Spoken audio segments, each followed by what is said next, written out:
आज का हमारा टॉपिक है less is more by Samsung. Samsung की तरफ से एक बहुत बड़ा ब्रेक थ्रू हुआ है। एक बहुत इंटरेस्टिंग और अमेजिंग रिसर्च कंडक्ट की गई है बाय सैमसंग। और बेसिकली इन्होंने इंट्रोड्यूस कराया है TRM, tiny recursive model. Samsung का मेजर गोल यही था कि एक इंटेलिजेंट बट स्टिल एक कंप्यूट एफिशिएंट मॉडल जो है वो उसके लिए वो स्ट्रगल कर रहे हैं और रिसर्च कर रहे हैं। तो बेसिकली इन्होंने ये जो अपना मेन इस रिसर्च का आइडिया उठाया है, तो ये बेसिकली एक HRM, hierarchical reasoning model, HRM. और एचआरएम को हम अपनी प्रीवियस वीडियो में बड़ी डिटेल में डिस्कस कर चुके हैं और मुझे ये मॉडल बहुत पसंद आया था। मैंने उस वीडियो में कहा भी था कि आप देखिएगा कि ये मॉडल हिस्ट्री में अपने आप को रजिस्टर करेगा और ये बहुत न्यू आर्किटेक्चर और बहुत बड़ा ब्रेक थ्रू है। हम मज़ीद एचआरएम पर आते हैं, फिर डिस्कस करते हैं कि लेस इज़ मोर। आप बहुत लेस नेटवर्क साइज़ के साथ भी बहुत अच्छी रीज़निंग अचीव कर सकते हैं। लार्ज लैंग्वेज मॉडल्स के कई टॉप मॉडल से भी बेहतर रिज़ल्ट्स दिए हैं रीज़निंग के अंदर। अगर आप मज़ीद इसके आर्किटेक्चर की तरफ गौर करें, तो बेसिकली अगर देखा जाए तो इसमें एक सेल्फ अटेंशन लेयर यूज़ की गई है। उसके बाद जो है वो नॉर्मलाइज़ेशन की लेयर यूज़ की गई है। उसके बाद फिर उन्होंने मल्टी लेयर परसेप्ट्रॉन यूज़ किए गए हैं और फिर क्या किया गया है, नॉर्मलाइज़ेशन लेयर यूज़ की गई है। देखें कि रैम जो है वो मार्केट में शॉर्ट हो चुकी हैं और इतनी कॉस्टली हो चुकी हैं जिसकी कोई हद नहीं। उसकी रीज़न भी यही है कि पूरी दुनिया में इस वक़्त बड़े-बड़े डेटा सेंटर्स बन रहे हैं और बहुत हाई कंप्यूट पावर को अटेन करने के लिए वो बड़े-बड़े डेटा सेंटर्स बनाए जा रहे हैं। तो उन डेटा सेंटर्स ने ही इन हार्डवेयर मैन्युफैक्चरर कंपनीज़ के साथ बहुत हाई ऑर्डर देके उन्हें बुक किया हुआ है। तो इसलिए जनरल पब्लिक के लिए अब हार्डवेयर रिसोर्सेज़ जो हैं वो कम होते जा रहे हैं और या उसमें काफ़ी कॉस्ट बढ़ती जा रही है डिमांड टू सप्लाई रेशियो की मदद से। तो इस तरह के अगर हमारे मॉडल फ्यूचर के अंदर अगर आएँगे, तो बेसिकली जो एआई का इस वक़्त जो सबसे बड़ा इश्यू है जिसकी वज़ह से एआई कॉस्टली भी बहुत ज़्यादा है, ज़ाहिर है उसकी कंप्यूटेशनल पावर जितनी बढ़ती है, तो ज़ाहिर है उसकी कॉस्ट भी उतनी ज़्यादा बनती है।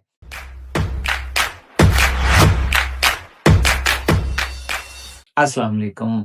आज का हमारा टॉपिक है less is more by Samsung. Samsung की तरफ से एक बहुत बड़ा ब्रेक थ्रू हुआ है। एक बहुत इंटरेस्टिंग और अमेजिंग रिसर्च कंडक्ट की गई है बाय सैमसंग। और बेसिकली इन्होंने इंट्रोड्यूस कराया है टीआरएम, टाइनी रिकर्सिव मॉडल। और अगर आप इनका पेपर देखें और पेपर का टाइटल भी बड़ा मज़ेदार रखा है इन्होंने, less is more recursive reasoning with tiny network. और बेसिकली सैमसंग का ये जो गोल है, एक आपको रिकर्सिव मॉडल और इतना एक टाइनी मॉडल बनाने का, वो बेसिकली ये है कि ये ऑन डिवाइस आर्टिफिशियल इंटेलिजेंस को अचीव करना चाह रहे हैं। जैसे आपको पता है कि सैमसंग एक बहुत टॉप हमारी सेल फ़ोन प्रोवाइडर कंपनी है, जो कि उनके अपने सैमसंग के गैलेक्सी सीरीज़ के सेल फ़ोन्स आते हैं। तो बेसिकली वो चाहते हैं कि वो इंटेलिजेंस को जो है वो ऑफ़लाइन सेल फ़ोन्स के ऊपर due to our current architecture, जो हमारे लार्ज लैंग्वेज मॉडल हैं, वो बेसिकली क्लाउड के ऊपर ही होस्ट हो सकते हैं। ऑन डिवाइस मोस्टली जो हमारे मोबाइल्स हैं उनके पास इतनी कंप्यूट पावर नहीं होती कि वो लार्ज लैंग्वेज मॉडल को अपने ऑन डिवाइस रन कर सकें।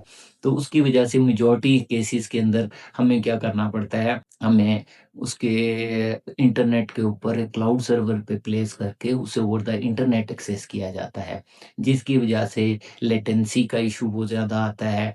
यानी लेटेंसी से मुराद डिले, कि लाइक जब तक एक बंदे ने प्रोसेस की है रिक्वेस्ट, जैसे लाइव वॉइस ट्रांसलेशन हो रही है, तो आपकी वो वॉइस पहले ओवर द इंटरनेट जाए, फिर वो सर्वर पे जाए, फिर सर्वर कब में मॉडल उसे कंप्यूट करे और फिर उसका रिजल्ट वापस फैच होके आए।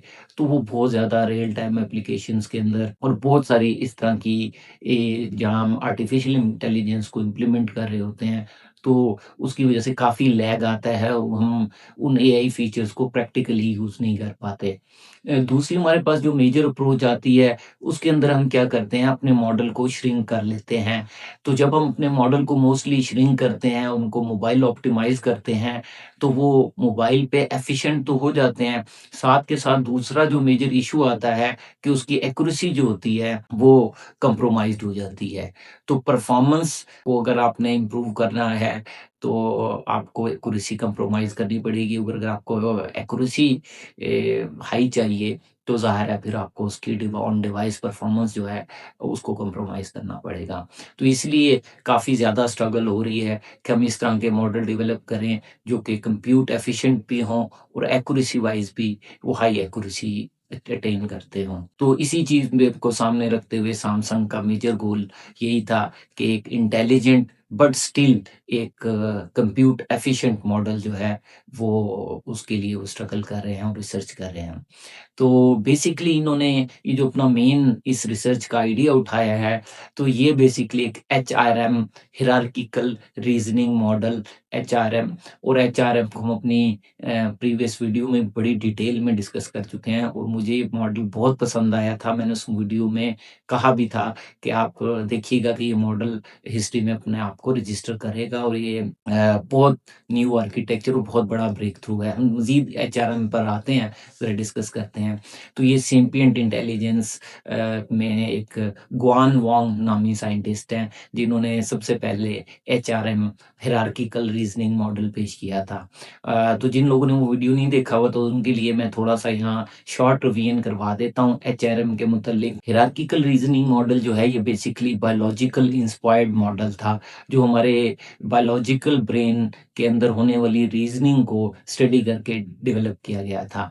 जिसके अंदर आपके पास 2 तरह के आपके बेसिकली रीज़निंग चल रही होती है। एक हाई लेवल रीज़निंग होती है और दूसरी लो लेवल रीज़निंग होती है। जो हाई लेवल रीज़निंग होती है, वो स्लो फ्रीक्वेंसी या लो फ्रीक्वेंसी पे चल रही होती है।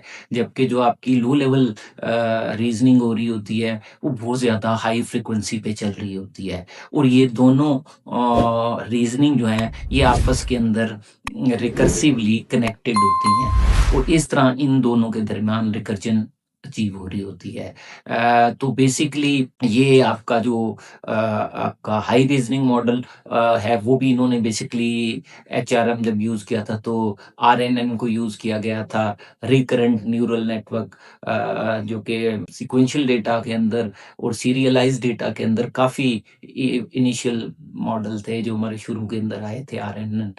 तो इन्होंने आरएनएन का बहुत ज़बरदस्त स्मार्ट यूज़ किया क्योंकि वो ऑलरेडी सीक्वेंशियल डेटा पे बहुत अच्छा परफ़ॉर्म करते हैं और जो हमारे पास ये जो रीज़निंग आ रही हैं, उनकी जो फ्रीक्वेंसी हैं, ये भी बेसिकली आपका एक सीरियल डेटा है। तो बेसिकली इसलिए उन्होंने इसमें और इनकी कंप्यूट कॉस्ट भी बहुत कम है एज़ कम्पेयर टू अगर दूसरे मॉडल्स को देखा जाए।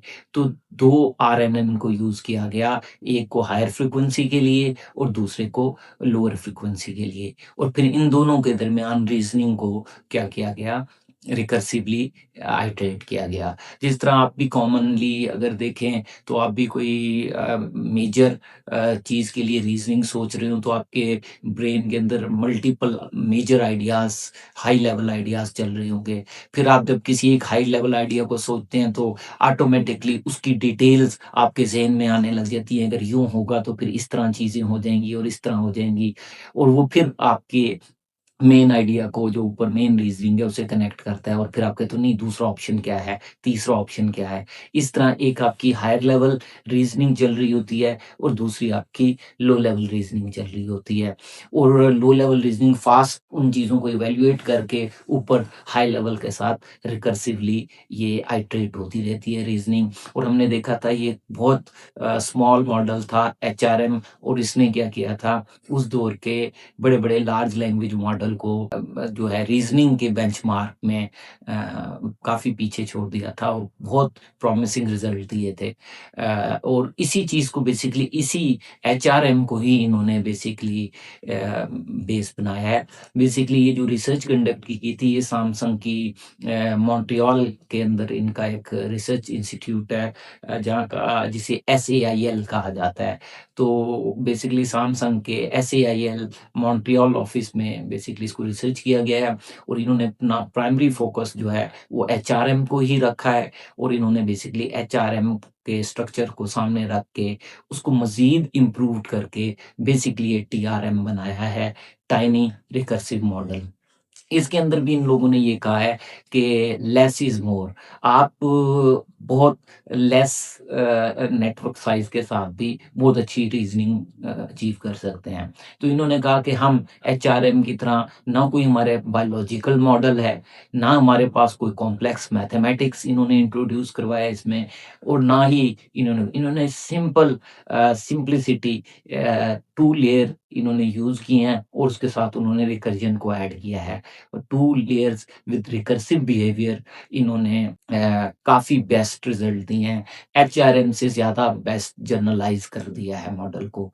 कई केसेज़ में यानी अनसीन डेटा पे कई जगह पर ये एचआरएम से भी बेस्ट परफ़ॉर्म कर रहा है। तो जस्ट 2 लेयर के साथ और जस्ट 7 मिलियन पैरामीटर्स जो हैं वो इन्होंने यूज़ किए हैं इसको ट्रेन करने के लिए। तो उसके बाद जो इसको एआरसी, एजीआई 1 के ऊपर जब इसका एक बेंचमार्क है, हमने पहले भी डिस्कस किया हुआ है। एब्स्ट्रैक्ट रीज़निंग का एक बहुत पॉपुलर आर्टिफ़िशियल जनरल इंटेलिजेंस का बेंचमार्क है।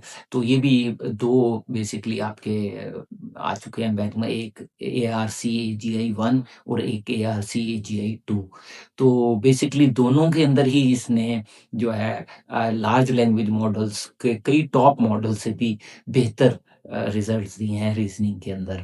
तो अभी भी हमारे लार्ज लैंग्वेज मॉडल जो हैं वो चेन ऑफ थॉट सीओटी जिसको हमने डिस्कस किया था कि 2022 में गूगल ने basically chain of thought reasoning के लिए दिए थे लार्ज लैंग्वेज मॉडल की स्पेस के अंदर। तो basically large language model with COT भी रीजनिंग कर रहे हैं बट जब एचआरएम आया तो उन्होंने बहुत छोटे मॉडल के साथ और बहुत कम फ्यू पैरामीटर्स के साथ जो रीजनिंग ब्रेक की, जो कि मैंने कहा था बायोलॉजिकल मॉडल के ऊपर है, हमारे ब्रेन के बायोलॉजिकल मॉडल को कॉपी करके डेवलप की गई थी।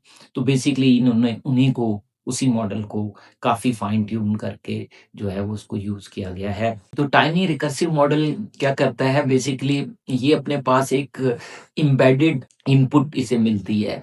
हमने पहले भी बात की थी कि लेटेंट स्पेस एम्बेडिंग और क्लिप वगैरह को हमने डिस्कस किया था।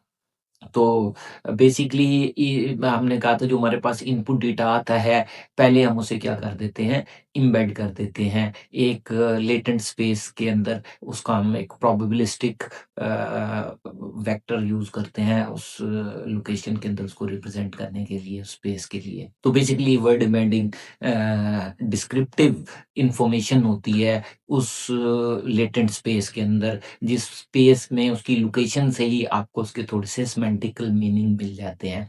तो बेसिकली इनपुट जो है वो एक एम्बेडेड इनपुट आती है। जब आप इस सिस्टम को इनपुट देते हैं तो ये आपको उसकी आउटपुट देता है। तो आप जब उसकी आउटपुट लेते हो Y and Z, Z is उसकी लेटेंट स्पेस रिप्रेजेंटेशन है।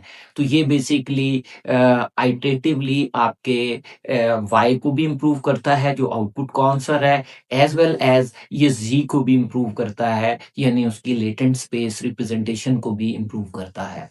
अगर आप मज़ीद इसके आर्किटेक्चर की तरफ गौर करें तो बेसिकली अगर देखा जाए तो इसमें एक सेल्फ अटेंशन लेयर यूज़ की गई है, उसके बाद जो है वो नॉर्मलाइज़ेशन की लेयर यूज़ की गई है। और आपको पता है कि नॉर्मलाइज़ेशन लेयर जो होती है, ये मोस्टली बहुत एफ़िशिएंट कर देती है हमारे नेटवर्क को और उसकी लर्निंग को, ट्रेनिंग को। और जो हमारे पिछली लेयर की आउटपुट होती है, उसको बेसिकली हम नॉर्मलाइज़ कर लेते हैं एक ख़ास फ़ॉर्म के अंदर। आप ईज़ी टू वे में समझने के लिए, लेमेन्स के लिए कि आप उसको फाइन ट्यून कर लेते हैं, नॉर्मलाइज़ कर लेते हैं। इन्होंने बड़ी रेंज में नहीं लगते, -1 से -1 के दरमियान की वैल्यूज़ के अंदर आप उनको कर लेते हैं। कोई लार्ज पॉज़िटिव वैल्यूज़ नहीं आ रही हैं या बहुत स्मॉल वैल्यूज़ आ रही हैं, तो वो उनको एक नॉर्मल ब्रैकेट में ले आता है। तो उसके बाद फिर इन्होंने मल्टी लेयर परसेप्ट्रॉन यूज़ किए गए हैं और फिर क्या किया गया है, नॉर्मलाइज़ेशन लेयर यूज़ की गई है। और ये इस तरह की इन्होंने 4 टाइम इसको रिपीट किया गया है। और इसके बाद जो है, अगर आप निचले पोर्शन पे देख रहे हो तो यहाँ वहाँ बताया गया है कि स्टेप 1, 2, 2 टू n ये आइटरेशन बताई गई है। जिसमें आप क्या कर रहे हैं, अपडेट कर रहे हैं किसी ज़ी को। ज़ी क्या है, हमारी लेटेंट स्पेस रिप्रेजेंटेशन है, while having X, Y and Z. और ये क्या कर रहा है, इम्प्रूव कर रहा है उसकी लेटेंट स्पेस रिप्रेजेंटेशन को। नेक्स्ट स्टेप के ऊपर, जो सेकंड स्टेप के ऊपर काम हो रहा है, वो क्या कर रहा है, अपडेट कर रहा है वाई को, आपकी आउटपुट को अपडेट कर रहा है। और गिवन वाई एंड ज़ी, जो प्रीवियस वाई एंड ज़ी मिला उसकी बेस पर आपके आउटपुट को इम्प्रूव कर रहा है। और मोस्टली इन्होंने बताया कि ये 16th टाइम आइट्रेशन करने से जो आपका वाई है वो इम्प्रूव हो जाता है। यानी आपने मॉडल को एक इनपुट दिया, वो एम्बेडेड इनपुट दी, मॉडल ने आपको आउटपुट दी, आपने उसकी आउटपुट की बेस के ऊपर पहले उसकी लेटेंट स्पेस रिप्रेजेंटेशन को इम्प्रूव किया। दूसरे स्टेप पे जब उसकी लेटेंट स्पेस रिप्रेजेंटेशन इम्प्रूव हो गई, देन आपने नेक्स्ट स्टेप क्या उठाया कि आपने उसकी वाई जो प्रिडिक्शन उसने की थी, आपने उस प्रिडिक्शन को फिर इम्प्रूव किया। तो इस तरह देखिए इन्होंने कितने छोटे से नेटवर्क से कितने बड़े-बड़े लार्ज लैंग्वेज मॉडल को बीट कर दिया है। और यही बात जब एचआरएम का मॉडल आया था और मैंने उसका रिसर्च पेपर पढ़ा था, तभी मैंने इस चीज़ पे काफ़ी ज़्यादा एनफोर्स किया था कि इसका आर्किटेक्चर देखो, इसका रिज़ल्ट देखो, ये बहुत अमेज़िंग आर्किटेक्चर रिसर्च किया गया है। और ये तो अभी इसका फर्स्ट वर्ज़न है, अभी इसके नेक्स्ट वर्ज़न आएँगे। और देखिए सैमसंग उसका नेक्स्ट वर्ज़न ले आया है। और इन एचआरएम और अब टीआरएम ने ये चीज़ एस्टेब्लिश की है, जैसे इनके पेपर का ही नाम है, लेस इज़ मोर। हमें ज़्यादा मॉडल्स को स्केल कर के बड़े मॉडल्स बनाना, और फिर उन बड़े मॉडल्स के लिए इतनी कंप्यूट पावर लेना, और फिर उन इतनी हाई कंप्यूट पावर के साथ आपने अपने रिज़ल्ट देना, जिसकी वज़ह से हमारा एनर्जी का बहुत ज़्यादा वेस्ट हो रहा है, हार्डवेयर रिसोर्सेज़ का बहुत ज़्यादा वेस्ट हो रहा है। इस वक़्त देखें कि रैम जो है वो मार्केट में शॉर्ट हो चुकी हैं और इतनी कॉस्टली हो चुकी हैं जिसकी कोई हद नहीं। उसकी रीज़न भी यही है कि पूरी दुनिया में इस वक़्त बड़े-बड़े डेटा सेंटर्स बन रहे हैं, और बहुत हाई कंप्यूट पावर को अटेन करने के लिए वो बड़े-बड़े डेटा सेंटर्स बनाए जा रहे हैं। तो उन डेटा सेंटर्स ने ही इन हार्डवेयर मैन्युफैक्चरर कंपनीज़ के साथ बहुत हाई ऑर्डर दे के उन्हें बुक किया हुआ है। तो इसलिए जनरल पब्लिक के लिए अब हार्डवेयर रिसोर्सेज़ जो हैं वो कम होते जा रहे हैं, और या उसमें काफ़ी कॉस्ट बढ़ती जा रही है डिमांड टू सप्लाई रेशियो की मदद से।